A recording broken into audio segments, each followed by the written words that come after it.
Oh, look at that. We're recording on Zoom. Hi, Paige. Wow. We're just about to start recording the podcast.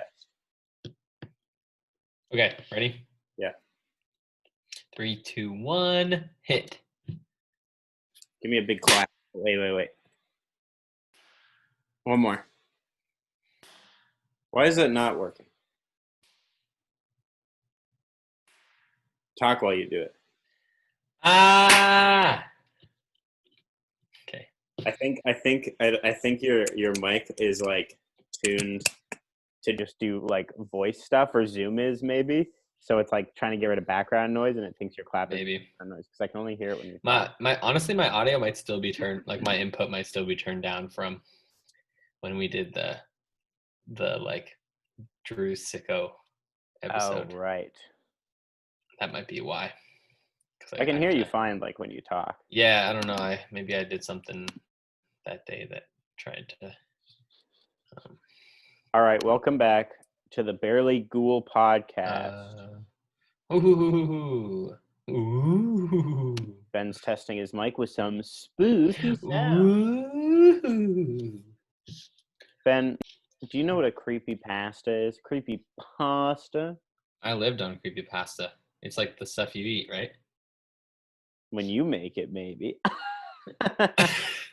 Yeah, when I was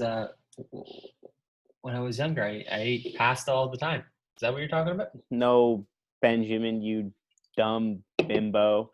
We're talking about You didn't have to go that far, but creepypastas, which are just creepy stories. I think they get their name from like copy and paste. Like, I think copy and paste stories of like copy paste, copy pasta. Because like copy pasta. yeah, copy pasta is a thing, and then these are the creepy versions. So it's like creepy pasta. Ooh. This episode is probably going to deal with mature themes because we just picked random creepy pastas and we're going to read them. It's going to be real freaking spooky. So if you're a kid, don't listen. You'll get spooked. And if you're my fiance, also don't listen. Stop listening now. You'll also get spooked. I know you don't like horror movies or stuff. So Devastating. This is going to be real spooky. Well, and if you like being spooked, then keep on get listening. Get in your comfiest pajama jammers. Get in your jammies. Shut off Your lights. Get creepy. If you want to be like Judah, put on some creepy, weird LED lighting in your room. Purple. And yeah, open the closet door just a crack, and get really into this creepypasta. So Ben and I are just gonna take turns reading creepypastas and maybe reacting to each other's creepypastas that we're reading. We didn't write them, but they're creepy, and we're gonna read them. And the music will change, and it'll be extra spooky. Ooh. So I downloaded this just now, this app on the App Store called Scary Sounds. It's a soundboard. I'm gonna see if it has anything worth using. Oh yeah, it doesn't look like it does. No. Wait. It's a creepy door. That is creepy. Electricity. Okay. Chains. Nothing too good here. Screams and roars. Cat. Yes, the classic cat scream. Oh my god. That's a human screaming. Okay, that might be useful later on when I'm reading the story. Yeah. Okay. Anyways. Do you want to go first, or do you want me to go first? You can go first because you probably have one up and ready to go. I don't, but I have a couple that I can load in. All right, I've got one right here. I'm just gonna move my Zoom window. Is this the Reddit one? No, I have a couple. All right, I got a Reddit one that I'll read after you're done. Yeah, I sent you separate ones than the ones I have. We've got tons of creepypastas loaded. Tons of creepypastas for your enjoyment. All right, an hour's enjoyment. Get in the character. Music change now. All right, welcome to the Barely Ghoul podcast. This creepypasta is called No End House. Listeners, beware. All right, here we go. Let me start by saying that Peter Terry was addicted to heroin. We were friends in Mm. college and continued to be after I graduated. Notice that I said I. He dropped out after 2 years of barely cutting it. After I moved out of the dorms and into a small apartment, I didn't see Peter as much. We would talk online every now and then. AIM was king in pre-Facebook years. There was a period where he wasn't online for about 5 weeks straight. I wasn't worried. He was a pretty notorious flake and drug addict, so I assumed he'd just stopped caring.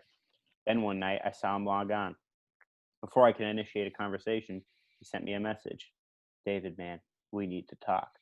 Wait, yeah, switch it. Judah, man, we need to talk. Making it me. Mm. That was when he told me about the No End House. It got that name because no one had ever reached the final exit. The rules were pretty simple and cliche. Reach the final room in the building and you win $500. There were 9 rooms in all. The house was located outside the city, roughly 4 miles from my house. Apparently, Peter had tried and failed. He was a heroin and who knows what the frick addict. So I figured the drugs got the best of him and he wigged out at a paper ghost or something. He told me it would be too much for anyone, that it was unnatural. I didn't believe him. I told him I would check it out the next night, no matter how hard he tried to convince me otherwise. $500 sounded too good to be true. I Mm. had to go. I set out the following night. When I arrived, I immediately noticed something strange about the building. Have you ever seen or read something that shouldn't be scary, but for some reason a chill crawls up your spine? I walked toward the building, and the feeling of uneasiness only intensified as I opened the front door. My heart slowed, and I let a relieved sigh leave me as I entered. The room looked like a normal hotel lobby, decorated for Halloween. A sign was posted in place of a worker. It read, Room 1 this way, 8 more to follow. Reach the end and you win. I chuckled and made my way to the first door. The first area was almost laughable. The decor resembled the Halloween aisle of a Kmart, complete with sheet ghosts and animatronic zombies that gave a static growl when you passed by. At the far end was an exit.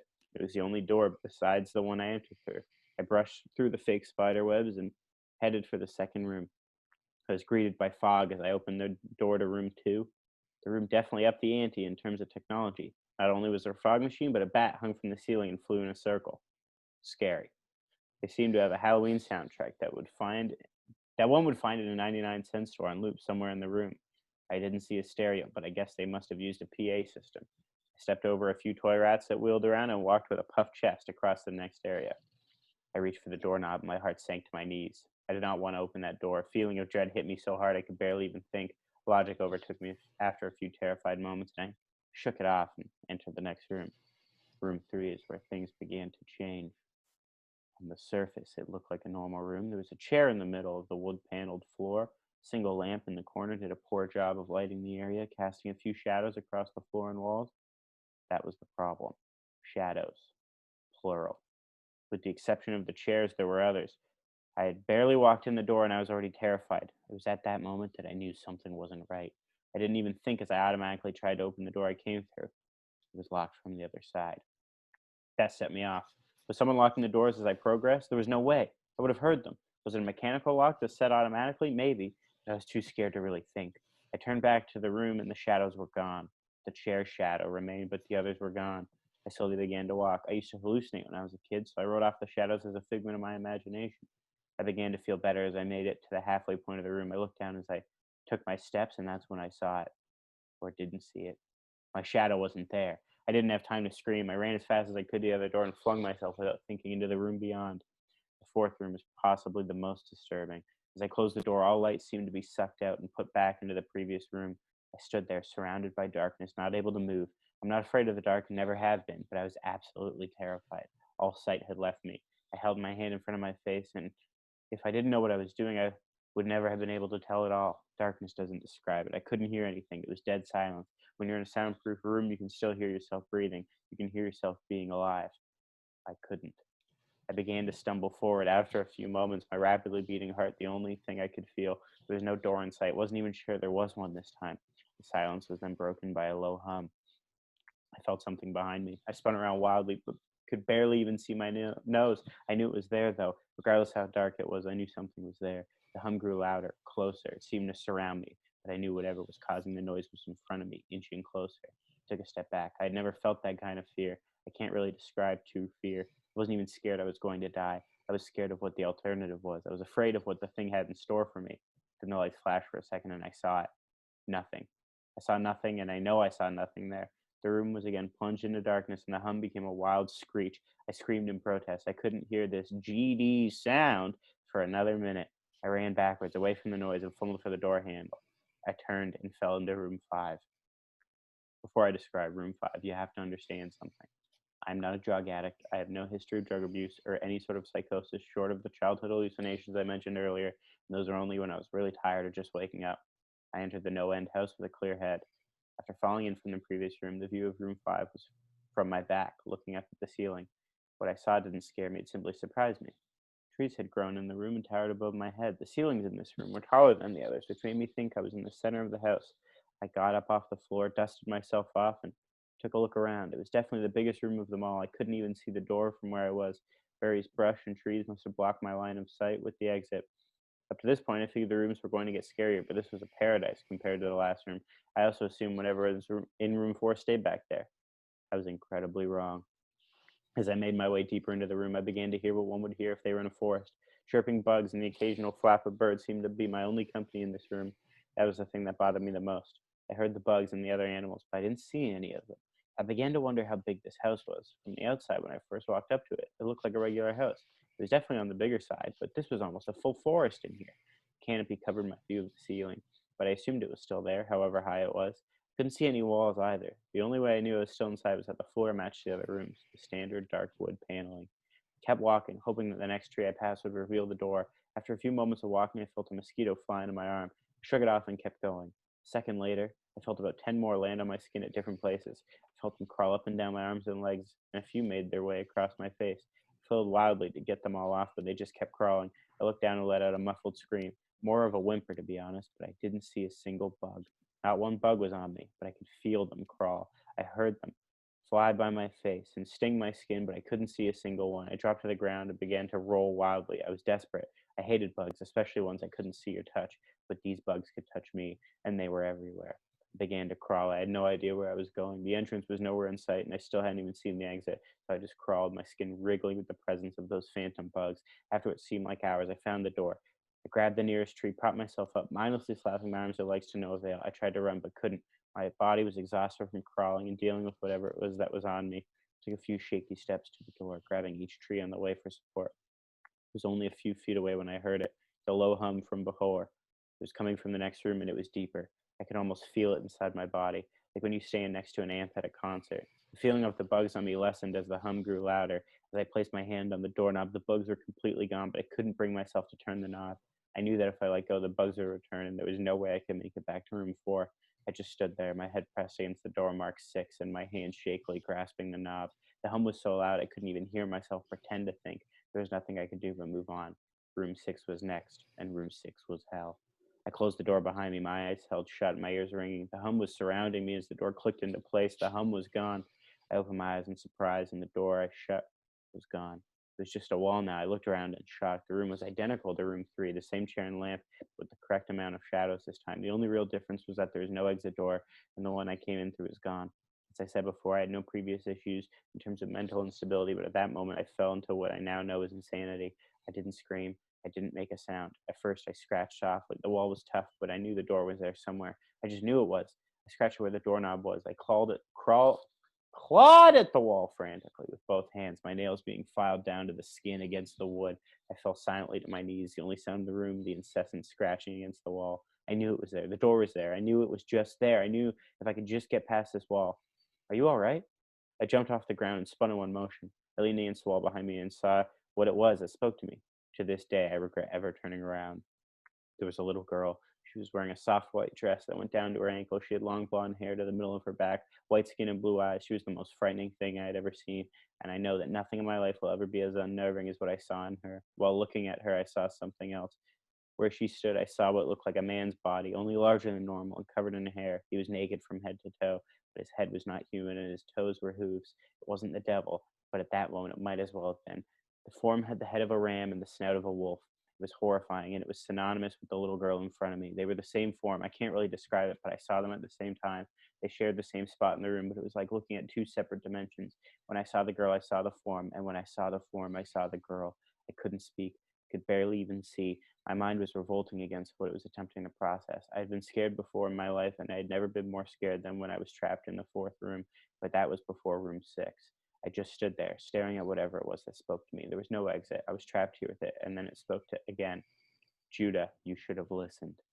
When it spoke, I heard the words of the little girl, but the other form spoke through my mind in a voice I won't attempt to describe. There was no other sound. The voice just kept repeating the sentence over and over in my mind, and I agreed. I didn't know what to do. I was slipping into madness. I couldn't take my eyes off of what was in front of me. I dropped to the floor. I thought I had passed out, but the room wouldn't let me in.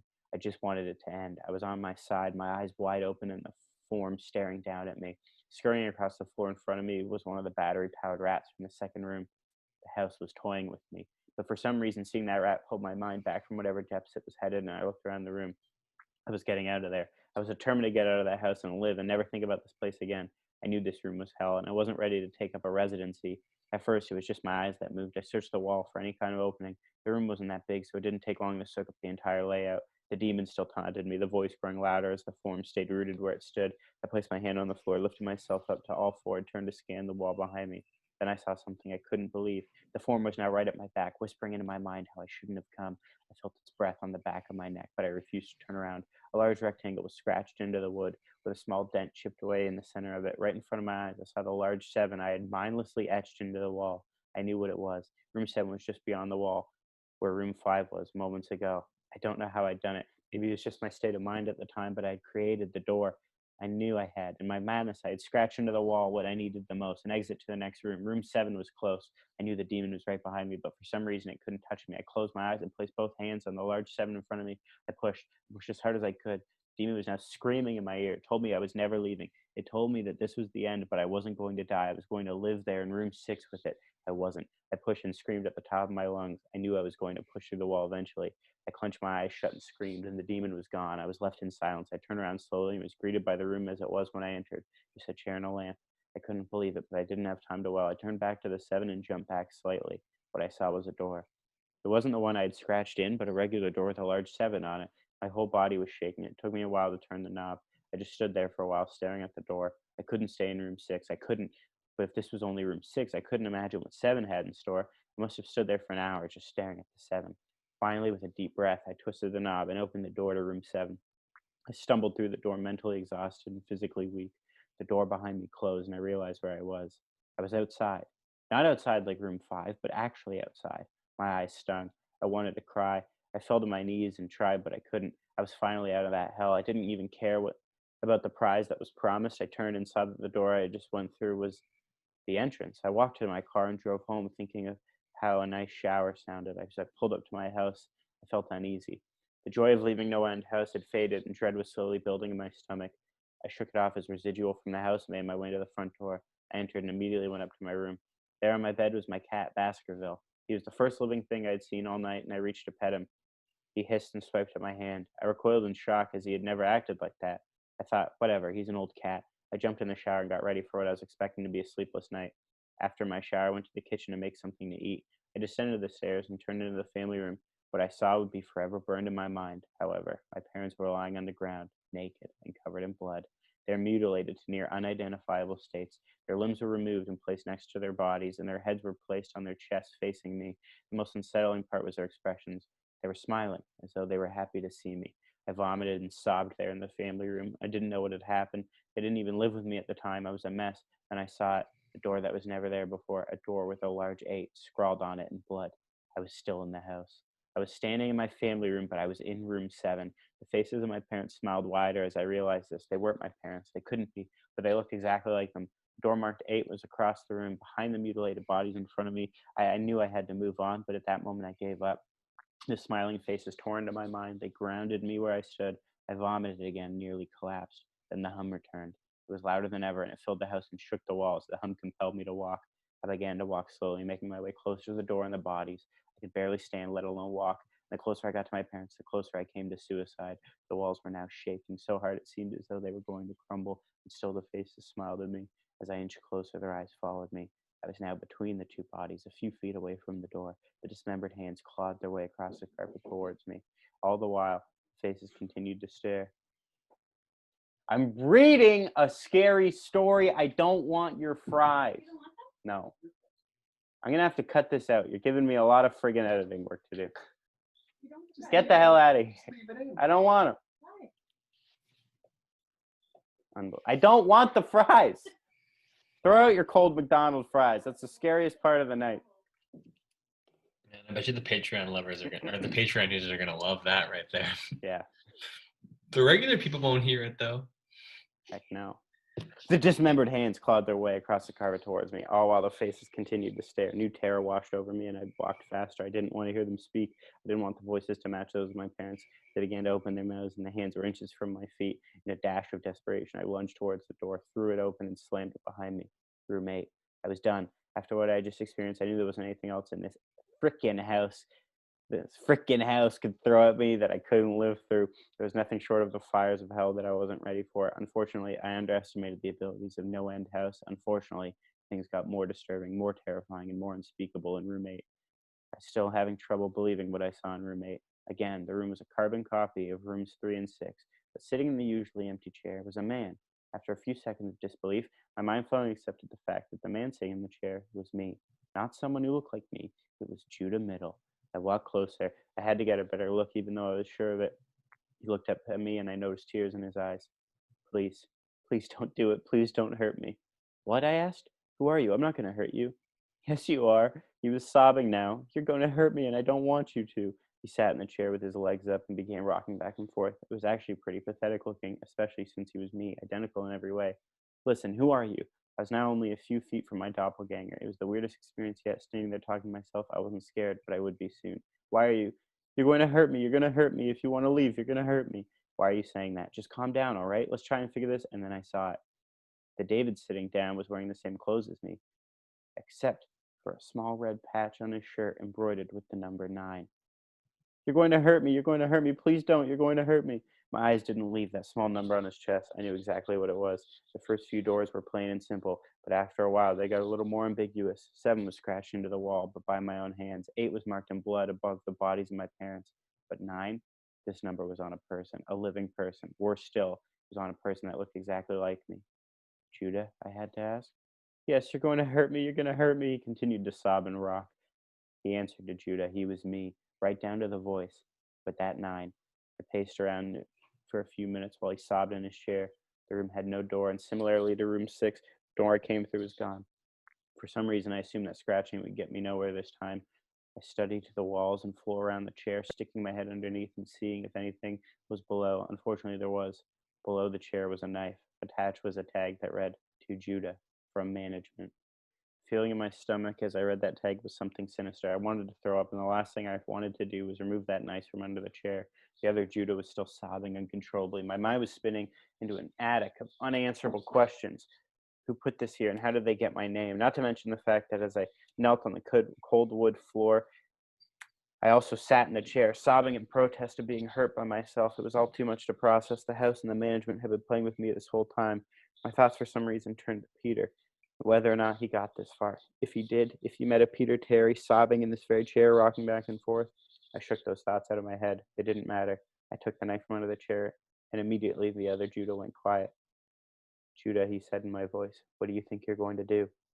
I lifted myself from the ground and clenched the knife in my hand.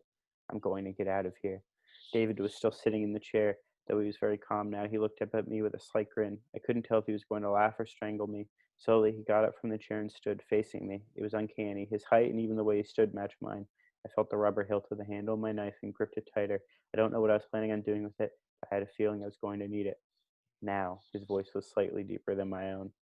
I'm going to hurt you. I'm going to hurt you, and I'm going to keep you here. I didn't respond. I just lunged and tackled him to the ground. I mounted him and looked down, knife poised and ready. He looked up at me terrified. It was like I was looking in a mirror. Then the hum returned, low and distant, though I still felt it deep in my body. Judah looked up at me as I looked down at myself. The hum was getting louder, and I felt something inside me snap. With one motion, I slammed the knife into the patch on his chest and ripped down. Blackness fell in the room, and I was falling. The darkness around me was like nothing I experienced up until that point. Room 4 was dark, but it didn't come close to what was completely engulfing me. I wasn't even sure if I was falling after a while. I felt weightless, covered in dark. Then a deep sadness came over me. I felt lost, depressed, suicidal. The sight of my parents entered my mind. I knew it wasn't real, but I had seen it, and the mind had trouble differentiating between what is real and what isn't. The sadness only deepened. I was in room 9 for what seemed like days, the final room, and that's exactly what it was. The end. No End House had an end, and I had reached it. At that moment, I gave up. I knew I would be in that in-between state forever, accompanied by nothing but darkness. Not even the hum was there to keep me sane. I'd lost all senses. I couldn't feel myself. I couldn't hear anything. Sight was completely useless here.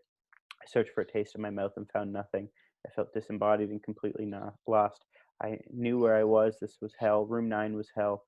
And it happened. The light, one of those stereotypical lights at the end of the tunnel. I felt ground come up from below, and I was standing. After a moment or two of gathering my thoughts and senses, I slowly walked toward that light. As I approached the light, it took form. It was a vertical slit down the side of an unmarked door. I slowly walked through the door and found myself back where I started. The lobby of No End House. It was exactly how I left it, still empty, still decorated with childish Halloween decorations. After everything that had happened that night, I was still wary of where I was. After a few moments of normalcy, I looked around the place, trying to find anything different. On the desk was a plain white envelope with a name handwritten on it. Immensely curious, yet still cautious, I mustered up the courage to open the envelope. Inside the letter, inside was a letter, again handwritten. Judah Middle, congratulations. You have made it to the end of No End House. Please accept this prize as a token of great achievement. Yours forever, Management. With the letter were 5 $100 bills. I couldn't stop laughing. I laughed for what seemed like hours. I laughed as I walked out to my car and laughed as I drove home. I laughed as I pulled into my driveway. I laughed as I opened my front door to my house and laughed as I saw the small 10 etched into the wood. That's it. That was No End House. Wow. Were you spooked, Ben? That actually was really good. It's pretty interesting. That was pretty spooky. Pretty spooky. Spooky. Think you can top it? No, I got one called A Package Marked Return to Sender. I wanted to read it while you were reading it, but I was so into you reading that I just couldn't. So Into No this End is good. House. Yeah, No End House had gripped me.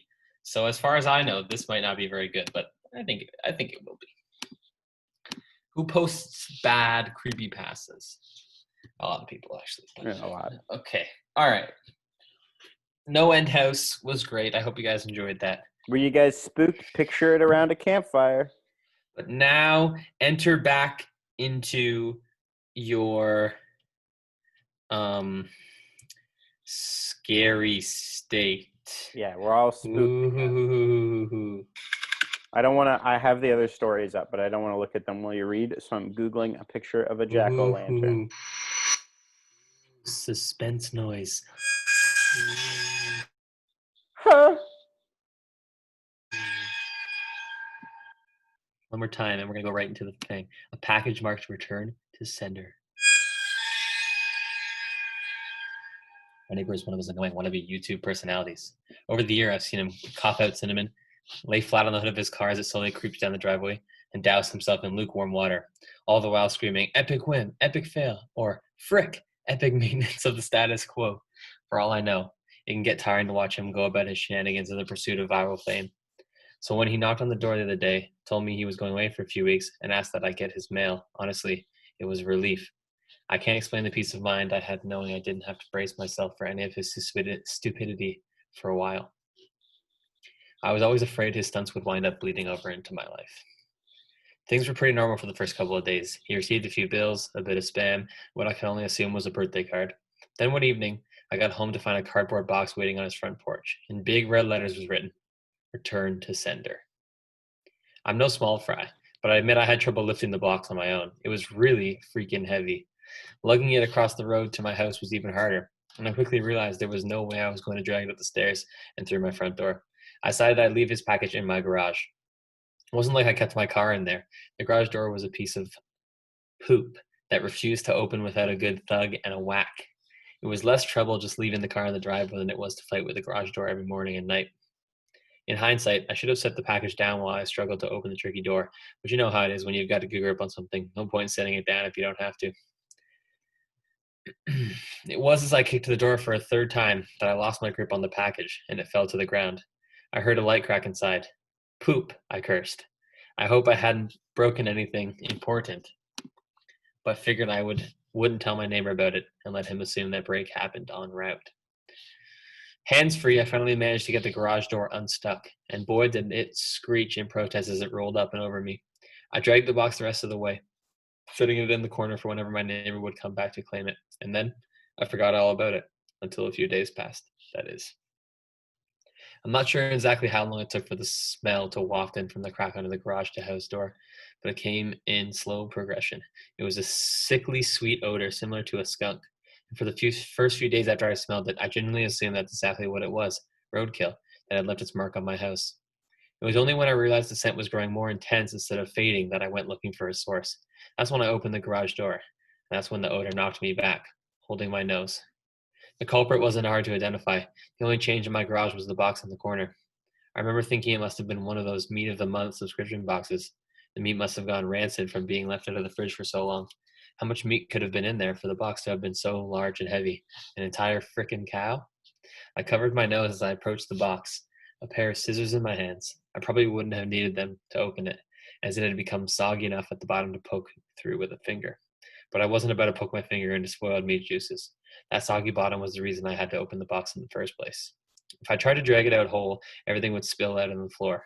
I was going to have to dump the pieces of meat one garbage bag at a time and take them down to the dumpster, a process I wasn't looking forward to. My scissors tore through the tape along the top of the cardboard box. I thought the smell couldn't get any worse, but as I flipped the flaps open, I discovered a whole new gamut of stink. It was like opening a burning oven, but instead of a heat wave, I was met with a wave of piss, sweat, poop, and putrefaction. It was so bad that I staggered back and had to force down the puke begging to guzzle out of me. I don't think I could have handled the scent mingling with the horrors coming out of the box. I'm not ashamed to admit I ran out the door for a breath of fresh air, but in the short time I'd spent in the garage, the smell had become so ingrained in the fabric of my clothes that it clung to me like a shadow.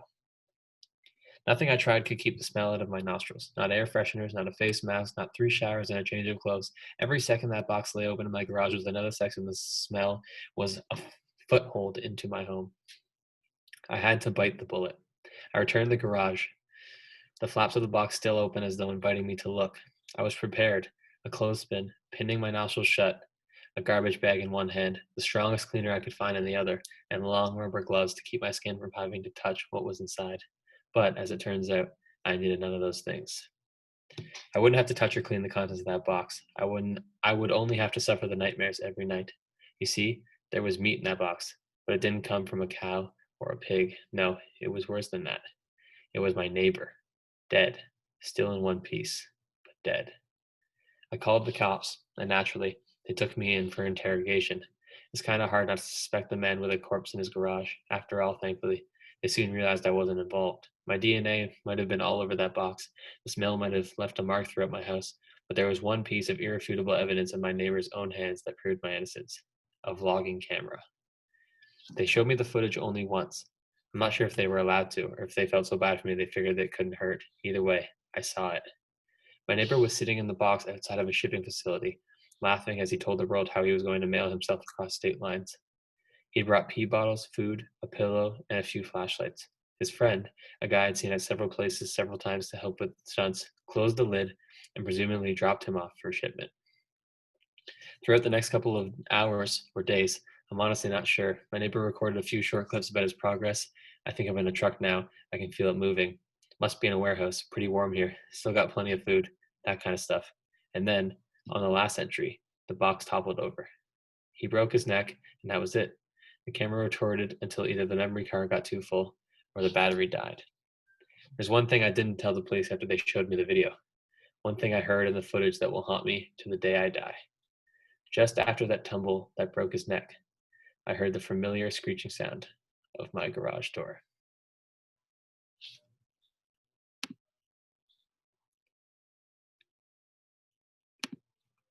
He was the one who killed him. He killed him. He did it. Wow. Wow.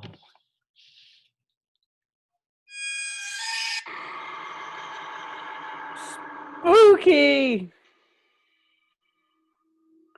Terrifying. Are you guys flipping Dun, spooked? dun. That was pretty good. All right, let's see if I can find something else. All right, I got one. You got one, eh? Yeah, I'm loaded up. Okay, you ready? This is gonna get you into it. Yeah.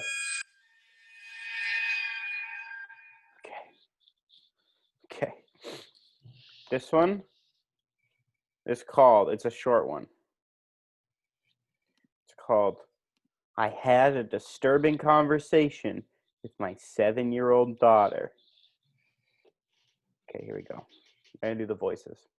Dad, I saw a zombie.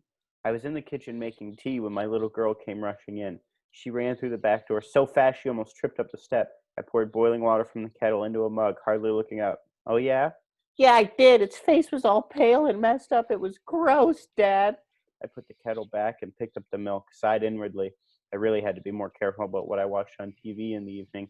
Rosie has a bad habit of sneaking downstairs in the night, and last week she caught me watching The Walking Dead.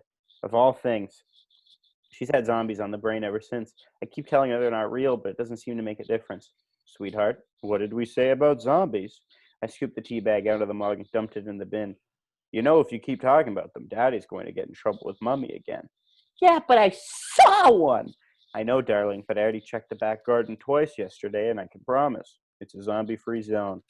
No, not in the back garden. Hmm? I didn't see it in the back garden. I had the mug half raised to my lips, but now I put it down again. I turned to look at Rosie. Her hair was windswept, and her little cheeks were red, as if she'd been running. Sweetheart, I put up my best stern, Dad's not happy voice. I'm going to ask you a question, and I want you to be honest with me. Have you been playing along the path out back again? I didn't really need to ask the question because I already knew the answer. Rosie is allowed to play in the garden on her own, and sometimes, if she asks us permission first, we let her ride her bike along the path at the back of our house, the one that runs past all the neighbors' back gardens. But that's all we allow her to do.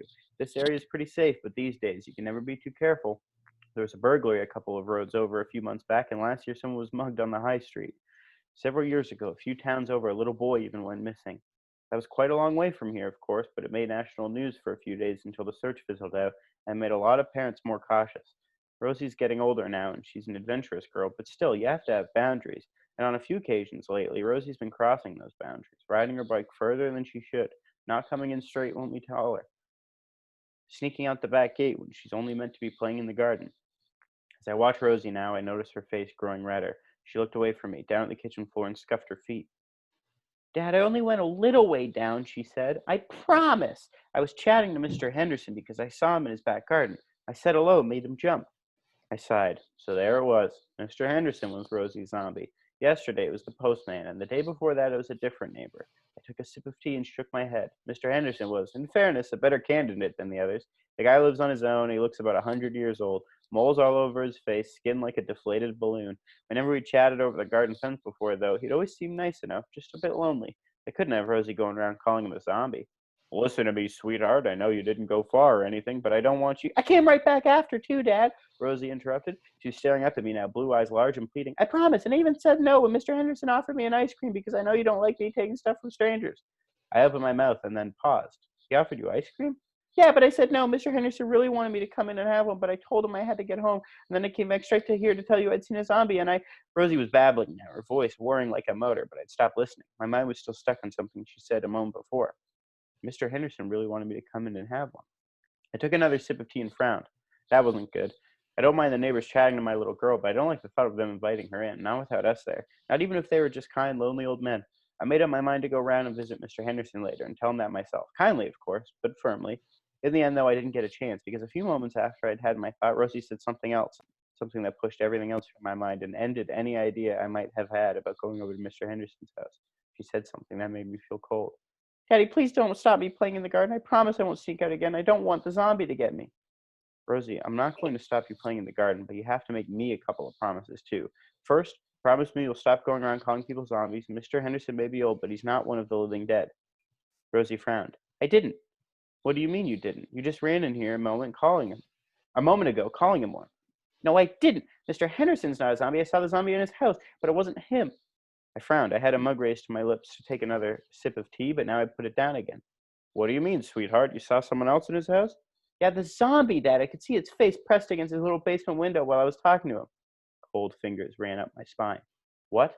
Yeah, It was really scary. His face was all bashed up and bloody, and its mouth was open like it was screaming at me. But you know what confused me most, Dad? I tried to keep my voice steady.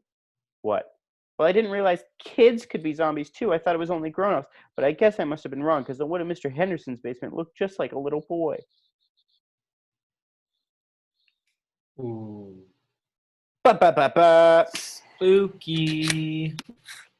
All right. Hope you guys are enjoying this so far. Guys, you get it? Because Mr. Henderson was the creepo who took the kids. Whoa. He's probably the one who took that little boy. Interesting. Well, that was good. I liked it. It was a quick one. Nice little quick one. About a creepy old man. That's freaky sounds. All right. Well, I hope you guys enjoyed that.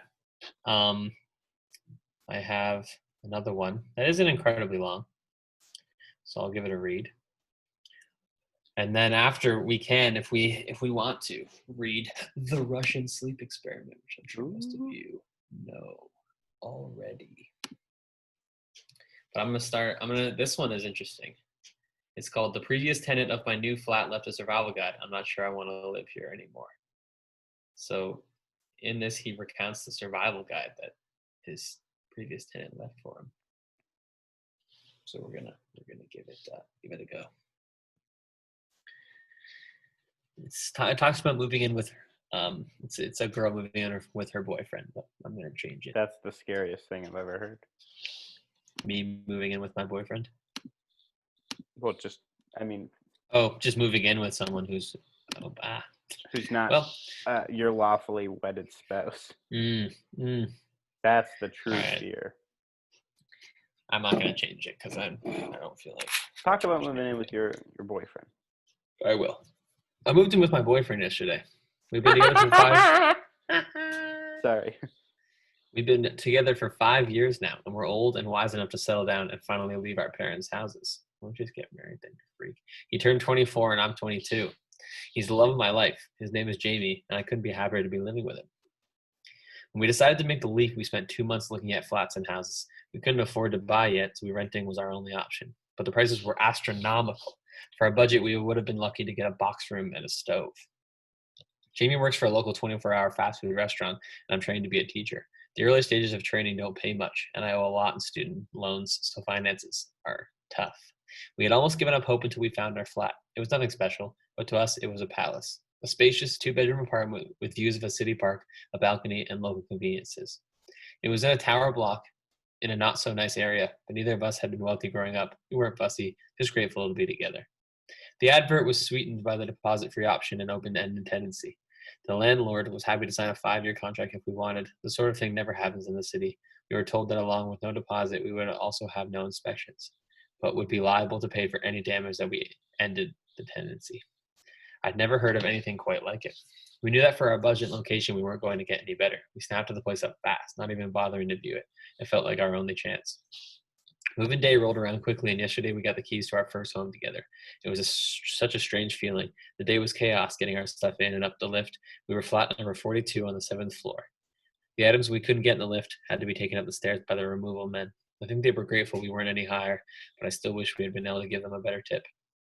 In the evening, we settled down on our second-hand sofa given to us by a cousin of a friend and watching TV. We smoked cigarettes on the balcony looking at the park and fell asleep on the mattress on the floor super early because we had no energy to put the bed together yet, and Jamie had work at a hideous time in the morning. We slept soundly that night. I felt safe and happy. I don't think the feeling is coming back anytime soon, and it's all due to the note I found this morning. I found it in the kitchen, having a coffee, hours after Jamie had left for his early shift at work.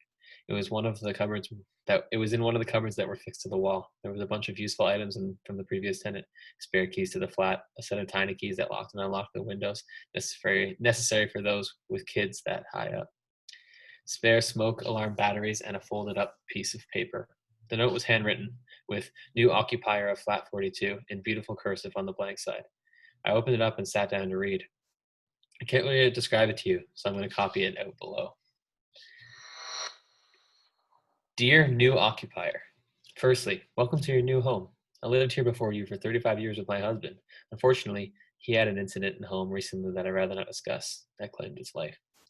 My sister has now decided I can't keep up with the demands of the property and has insisted that I move in with her and her husband. I was reluctant at first, but the stairs do kill me at my age, and without Bernie, it's filled with sadness. Anyway, when you've lived somewhere for as long as I have, it feels like a person that you know. You understand its personality and what makes it tick. I thought it was probably pertinent that I impart some of that knowledge on you. It's a wonderful home, honestly. I've lived through best and worst years, and leaving it behind is very emotional. But if you are to survive and get the best out of it, then there are some steps you need to follow. 1. The landlord will never bother you. He doesn't visit, call, or communicate in any way. But make sure to pay your rent in a timely fashion always. I only have dealt with him once in 35 years, and let's just say I never missed another rent day. Any repairs required, you speak to the agent you rented the place with. 2. Do not use the communal lift between 1:11 and 3:33 a.m. Just don't do it. This step is vital if you are to have a happy life here. It really is life or death. Don't do it. This has cost me and many others in the buildings greatly, and I'd rather not elaborate on why you shouldn't do this. Just please don't do it. I cannot stress this enough. 3. When you hear the strange animal noise coming from flat 48, don't question it. Mr. Prentice lives there and he's a lovely chap. Don't be afraid to say hello to him in the corridor or on the stairs. He's old school, so he never risks the lift. But whatever you do, don't check on him when you hear the noises. You'll know when you hear them. 4. If you ever come across a window cleaner on the balcony, ignore him. He may seem like the nicest fellow you've ever had, trying to sell something to you at the door, but it really is best that you don't engage. He will go away if you ignore him, but he tries pretty hard the first few times, so you'll need some resilience. Whatever you do, don't offer him anything. No money, no hot drink. Don't leave food scraps out, bin or refrigerate them immediately. If you have small animals, it is imperative that you watch them eat and take away any leftover food immediately after they are done. This and rule 2 go hand in hand. The things forage all day and seem to really love animal feed. You don't want them in your flat, I promise. You can leave what you want between 1:11 and 3:30 a.m. So you may want to feed your pets then. Don't communicate with any neighbors who claim to come from flats 65 to 72. These flats suffered a fire in the late 80s that devastated the whole floor. All the residents died in their homes. The building was mostly council owned at the time, and they never bothered to renovate the flats. They've been empty ever since. But now and again, someone will knock at your door claiming to live in one of these flats and ask to borrow some sugar.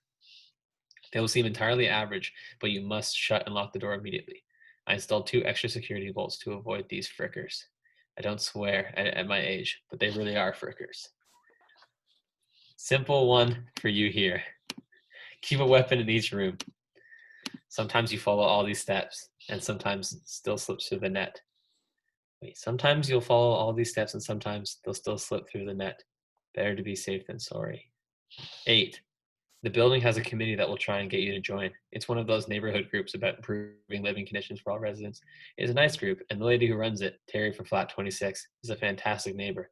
By all means, get involved, but I wouldn't recommend babysitting Terry's 2 children. She'll ask you, because the poor woman needs a break, but if you accept, don't say I didn't warn you. 9. Stray, hairless cats sometimes roam in the hallway. I know they're supposedly a special, expensive breed, but they don't belong to anyone. They're mostly harmless, but don't pick them up.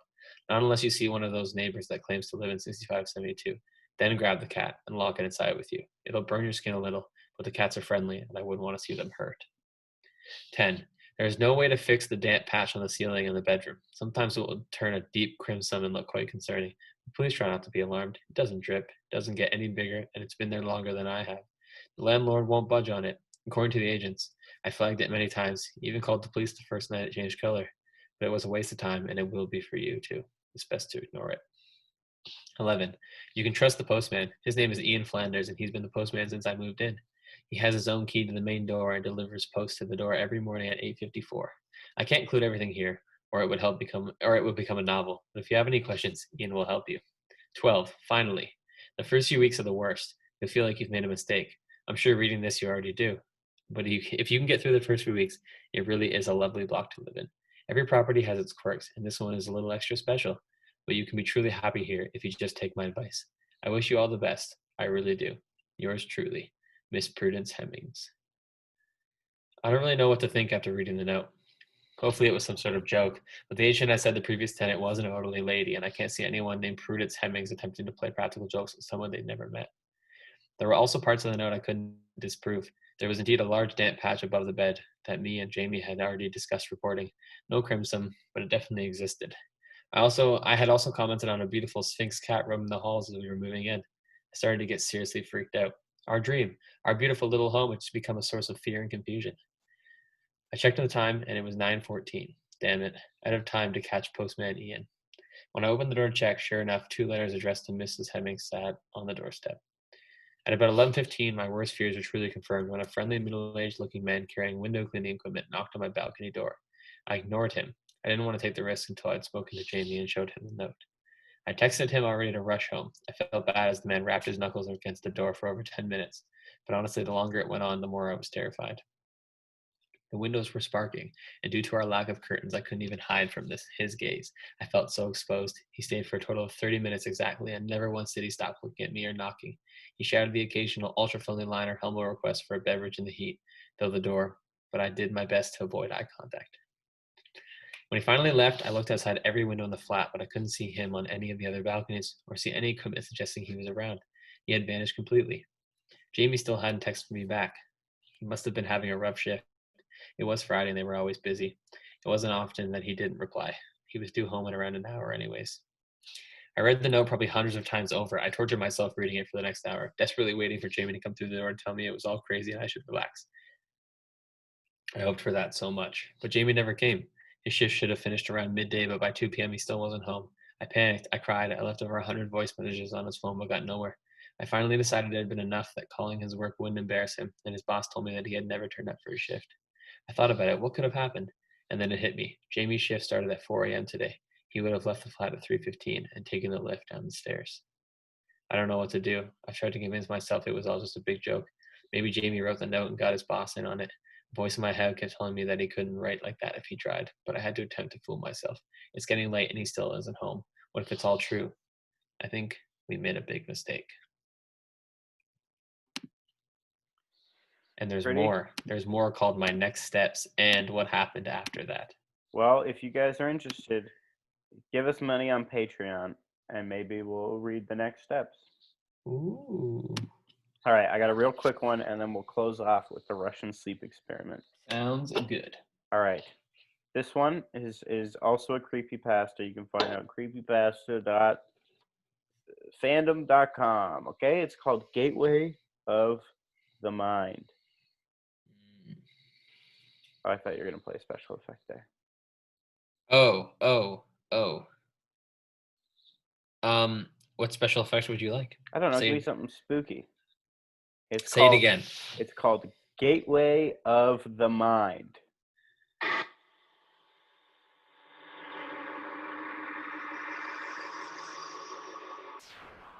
Ooh. That was pretty eerie. Ooh, creepy. All right. In 1983, a team of deeply pious scientists conducted a radical experiment in an undisclosed facility. The scientists had theorized that a human without access to any senses or ways to perceive stimuli would be able to perceive the presence of God. They believed that the five senses clouded our awareness of eternity, and without them, the human could actually establish contact with God by thought.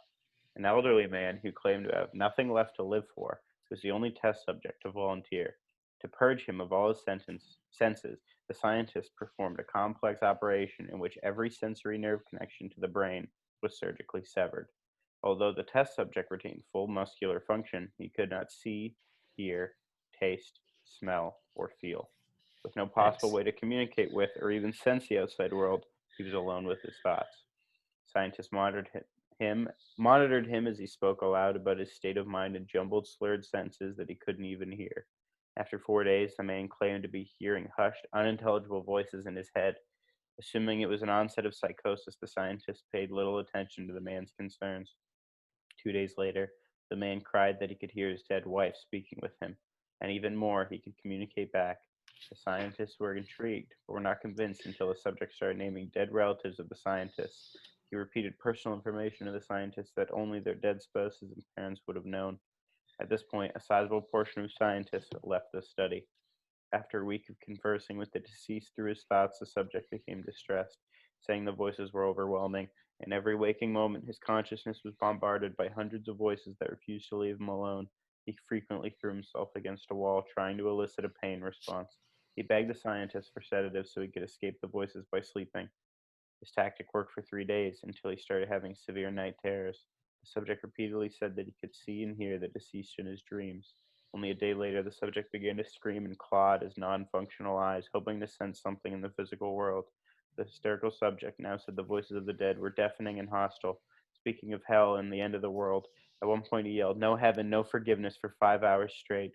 He continually begged to be killed, but the scientists were convinced that he was close to establishing contact with God. After another day, the subject could no longer form coherent sentences.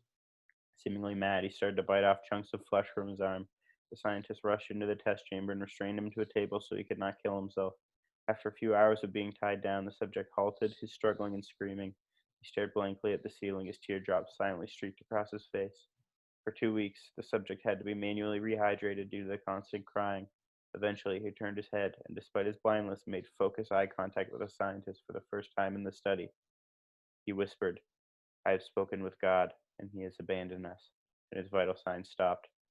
There was no apparent cause of death. Hmm. I've spoken with God and he has abandoned us. Interesting. Spooky! Spooky. Spooky. All right, Ben, you ready to close us out with a Russian banger? sleep experiment. It's a long one, but yes, I'm excited. Guys, All right. buckle your freaking seatbelt. Buckle up, buckaroos. We're about to get going with one that you should already know. But if you don't know it, get ready because Still listen, because it's fun. It's the story of the Russian sleep experiment.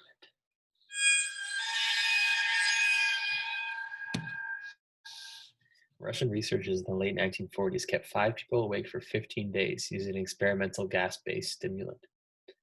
They were kept in a sealed environment to carefully monitor their oxygen intake so the gas didn't kill them. Since it was toxic in high concentrations, this was before closed-circuit cameras, so they had only microphones and 5-inch thick glass porthole-sized windows into the chamber to monitor them. The chamber was stocked with books, cots to sleep on but no bedding, running water and toilet, and enough dried food to last all 5 for over a month. The test subjects were political prisoners deemed enemies of the state during World War II. Everything was fine for the first 5 days. The subjects hardly complained about having been promised falsely that they would be freed if they submitted to the test and did not sleep for 30 days. Their conversations and activities were monitored, and it was noted that they continued to talk about increasingly traumatic incidents in their past, and the general tone of their conversations took on a darker aspect after the 4-day mark. After 5 days, they started to complain about the circumstances and events that led them to where they were and started to demonstrate severe paranoia. They stopped talking to each other and began alternately whispering to the microphones and went away near portholes. Oddly, they all seemed to think that they could win the trust of the experimenters by turning over their comrades, the other subjects in captivity with them. At first, the researchers suspected this was an effect of the gas itself. After 9 days, the first of them started screaming. He ran the length of the chamber, repeatedly yelling at the top of his lungs for 3 hours straight. He continued attempting to scream, but was only able to produce occasional squeaks. The researchers postulated that he had physically torn his vocal cords. The most surprising thing about this behavior is how the other captives reacted to it, or rather, did react to it. They continued whispering to the microphones until the second of the captives started to scream. The 2 non-screaming captives took the books apart, smeared page after page with their own feces, and pasted them calmly over the glass portholes. The screaming promptly stopped. So did the whispering to the microphones. After 3 more days passed, the researchers checked the microphones hourly to make sure they were working, since they thought it was impossible that no sound could be coming with 5 people inside. The oxygen consumption in the chamber indicated that all 5 must still be alive. In fact, it was the amount of oxygen 5 people would consume at a very heavy level of strenuous exercise. On the morning of the 14th day, the researchers did something they said they would not do to get a reaction from the captives. They used the intercom inside the chamber, hoping to provoke any response from the captives. They were afraid they were either dead or vegetables. They announced, "We are opening the chamber to test the microphones. Step away from the door and lie flat on the floor, or you will be shot. Compliance will earn one of you your immediate freedom." To their surprise, they heard a single phrase in a calm voice response: "We no longer want to be freed." Debate broke out among the researchers and the military forces funding the research. Unable to provoke any response and using the intercom, it was finally decided to open the chamber at midnight on the 15th day. The chamber was flushed of the stimulant gas and filled with fresh air, and immediately voices from the microphones began to object. 3 different voices began begging, as if pleading for the life of loved ones, to turn the gas back on. The chamber was opened, and soldiers sent in to retrieve the test subjects. They began to scream louder than ever, and so did the soldiers when they saw what was inside. 4 of the 5 subjects were still alive, although no one could rightly call the state that any of them were in life. The food rations past day 5 had not been so much touched. There were chunks of meat from the dead test subjects' thighs and chest stuffed into the drain in the center of the chamber, blocking the drain and allowing 4 inches of water to accumulate on the floor. Precisely how much of the water on the floor was actually blood was never determined. All 4 surviving test subjects also had large portions of muscle and skin torn away from their bodies. The destruction of flesh and exposed bone on their fingertips indicated that the wounds were inflicted by hand, not with teeth, as the researchers initially thought. Closer examination of the position and angles of the wounds indicated that most, if not all of them, were self-inflicted. The abdominal organs below the rib cage of all 4 test subjects had been removed, while the heart, lungs, and diaphragm remained in place. The skin and most of the muscles attached to the ribs had been ripped off, exposing the lungs through the rib cage. All the blood vessels and organs remained intact. They had just been taken out and laid on the floor, fanning out around the eviscerated but still living bodies of the subjects. The digestive tract of all 4 of them could be seen to be working, digesting food. It quickly became apparent that what they were digesting was their own flesh that they had ripped off and eaten over the course of days. Most of the soldiers were Russian special operatives of the facility, but still many refused to return to the chamber to remove the test subjects. They continued to scream to be left in the chamber and alternately begged and demanded that the gas be turned back on, lest they fall asleep. To everyone's surprise, the test subjects put up a fierce fight in the process of being removed from the chamber. One of the Russian soldiers died from having his throat ripped out. Another was gravely injured by having his testicles ripped off and an artery in his leg severed by one of the subject's teeth. Another 5 of the soldiers lost their lives, if you count ones that committed suicide in the weeks following the incident. In the struggle, one of the 4 living subjects had his spleen rupture and he bled out almost immediately. The medical researchers attempted to sedate him, but this proved impossible. He was injected with more than 10 times the human dose of morphine derivative and still fought like a cornered animal, breaking the ribs and arms of one doctor. When heart was seen to beat for a full 2 minutes after he had bled out to the point where there was more air in his vascular system than blood. Even after it stopped, he continued to scream and flail for another 3 minutes, struggling to attack anyone in reach and just repeating the word more over and over, weaker and weaker, until he finally fell silent. The surviving 3 test subjects were heavily restrained and moved to a medical facility. The 2 with intact vocal cords continuously begging for the gas demanded to be kept awake. The most injured of the 3 was taken to the only surgical operating room the facility had. In the process of preparing the subject to have his organs placed back within his body, it was found that he was effectively immune to the sedative they had given him to prepare him for surgery. He fought furiously against his restraints when the anesthetic gas was brought out to put him under. He managed to tear most of the way through a 4-inch wide leather strap on one wrist, even though the weight of a 200-pound soldier was holding that wrist as well. It took only a little more anesthetic than normal to put him under, but the instant his eyelids fluttered and closed, his heart stopped. In the autopsy of the test subject that died on the operating table, it was found that his blood had tripled the normal level of oxygen. His muscles that were still attached to his skeleton were badly torn. He had broken 9 bones in his struggle to not be subdued. Most of them were from the force his own muscles had exerted on them. The second survivor had been the first of the group of 5 to start screaming. His vocal cords destroyed. He was unable to beg or object to surgery, and he only reacted by shaking his head violently in disapproval when the anesthetic gas was brought near him. He shook his head yes when someone suggested reluctantly they try the surgery without anesthetic. He did not react for the entire 6-hour procedure of replacing his abdominal organs and attempting to cover them with what remained of his skin. A surgeon presiding stated repeatedly that it should be medically possible for the patient to still be alive. One terrified nurse assisting the surgery stated that she had seen the patient's mouth curl into a smile several times whenever his eyes met hers. When the surgery ended, the subject looked at the surgeon and began to wheeze loudly, attempting to talk while struggling. Assuming this must be something of drastic importance, the surgeon had a pen and pad fetched so the patient could write his message. It was simple: keep cutting. The other 2 test subjects were given the same surgery, both without anesthetic as well. Although they had to be injected with a paralytic for the duration of the operation, the surgeon found it impossible to perform the operation while the patients laughed continuously. Once paralyzed, the subjects could only follow the attending researchers with their eyes. The paralytic cleared their system in an abnormally short period of time, and they were soon trying to escape their bonds. The moment they could speak, they were again asking for the stimulant gas. The researchers tried asking why they had injured themselves, why they had ripped out their own guts, and why they wanted to be given the gas again. The only response was given was, I must remain awake. All 3 subject restraints were reinforced and they were placed back into the chamber awaiting determination as to what should be done with them. The researchers, facing the wrath of their military benefactors for having failed the stated goals of their project, considered euthanizing the surviving subjects. The commanding officer, a former KGB agent, is said to have potential and wanted to see what would happen if they were put back on the gas.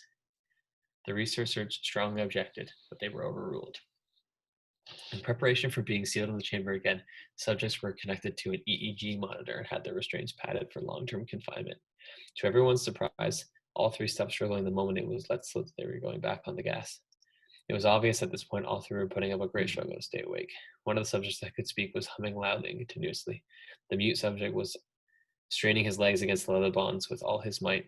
First left, then right, then left again for something to focus on. The remaining subject was holding his head off his pillow and blinking rapidly. Having been the first to be wired for EEG, most of the researchers were monitoring his brainwaves in surprise. They were normal most of the time, but sometimes flatlined inexplicably. It looked as if he were repeatedly suffering from brain death before returning to normal. As they focused on paper scrolling out of the brainwave monitor, only one nurse saw his eyes slip shut at the same moment his head hit the pillow. His brainwaves immediately changed to that of a deep sleep, then flatlined for the last time as his heart simultaneously stopped. The only remaining subject that could speak started screaming to be sealed in now. His brainwaves showed the same flat lines as one who had just died from falling asleep. The commander gave the order to seal the chamber with both subjects inside, as well as 3 researchers. One of the named 3 immediately drew his gun and shot the commander point blank in the eyes, then turned the gun on the mute subject and blew his brains out as well. He pointed his gun at the remaining subject, still restrained to a bed, as the remaining member of the medical and research team fled the room. I won't be locked in here with these things. Not with you, he screamed at the man strapped to the table. What are you, he demanded. I must know. The subject smiled. Have you forgotten so easily? The subject asked. We are you. We are the madness that lurks within you all, begging to be free at the moment in your deepest animal mind. We are what you hide from in your beds every night. We are what you sedate into silence and paralyze when you go to the nocturnal haven where we cannot tread. The researchers paused, then aimed at the subject's heart and fired. The EEG flatlined as the subject weakly choked out, so nearly free. Dun dun. Russian sleep experiment made me piss my pants. It's a creepy story. It's a great story. Tis a very creepy story. Hopefully you guys enjoyed this Barely Ghoul podcast. A little bit of a different one. Not as many funnies, not as much back and forth from Papa Judah and Papa Ben. But it's spooky. I prefer Daddy Ben, actually. Not as much back and forth from Papa Judah and Daddy Ben. That's better. That might be the scariest thing we've heard tonight. Well, I hope you guys enjoyed listening to us tell stories. What'd you think, Ben? What'd you think of the stories? I think the stories were all very good. Yeah. I think the Russian sleep experiment is like untoppable. Yeah, you can't beat the Russian sleep experiment. It's so great. Good. It's so very visual. Nearly free. Like right from the beginning, talking about like the 4 inches of water that it accumulated. It's just like yucky. Yep. But anyways, thanks for listening, guys. Thanks for listening to the Barely Ghoul podcast. And I don't know what we're doing next week, but hopefully it's even scarier because it will be the big one for Halloween. It'll be right before Halloween. And hopefully Ben and I are together. Maybe we'll get Josh in there. Maybe we'll do I don't know. Something spooky. Maybe we'll do a candy. Maybe we'll watch a spooky movie and do a candy review. We'll rate different kinds of Halloween candy. We could do that. We could try and find some sort of haunted thing. I don't know how many things will be open now, but I don't know. We'll try and figure it out. We'll find something good for you guys. We'll brainstorm and it'll be good. It'll put you in the spooky mood. Okay. Well, thanks for listening, guys, and we'll see you next week. Bye. Very good. Very good. Yeah, it was a fun one. That was very good. Let's take my SD card out here. Hope you weren't too scared, Ben. They're just stories. I wasn't scared. I wasn't scared. I was far more scared of that movie we watched last week. Oh, I know. That was hilarious. I keep watching that video you posted of me getting scared. I can't believe I got that scared. It's so good. You jump It's like a it's me lot. with the highlighter too. Yeah. I'm like eat the highlighter. Right to your mouth is your fight or flight response. Yeah, it's weird. But it was really funny. I didn't see it because I was watching the movie, and then I was like, when I uploaded the video to YouTube, I was like, oh, I wonder what Ben's reaction actually looked like, and I friggin' died laughing. Yeah, I keep watching it. It was really funny. My freaking battery is so, or not my battery, my Wi-Fi is getting slow. At the old school. Yeah, I think it's just because I have a lot going on it right now. Hey man, that's fair, dude. Hey, dude. Transfer to Judah Midell. Oh right, I'm still recording on Patreon. Well, guys, I'll give you a real behind the scenes look at what happens here. It's not always this dark and scary here. Sometimes it's bright. 053 Ben's 728. Ben's sending me the audio. That's what happens. Ben sends me the audio after this. I go, Ben, where's the freaking audio? I gotta record. I gotta edit. I mean, and then he goes, oh, sorry, whoops. Max shut my little laptop off. And I go, what a scamp. What an Thanks. absolute babbling buffoon idiot. Well, I wouldn't go that far. I like Max. He's a good guy. But thanks You for guys do your fancy little tech. You guys think you're so cool because you run your little FBI thing up in Did the you see it? It roof is of the pretty church. cool, dude. It looks sick. It's pretty friggin' cool, dude. But thanks for watching this Patreon video, and hopefully you didn't get too scared. It's a pretty basic behind the scenes, and next week will be even better.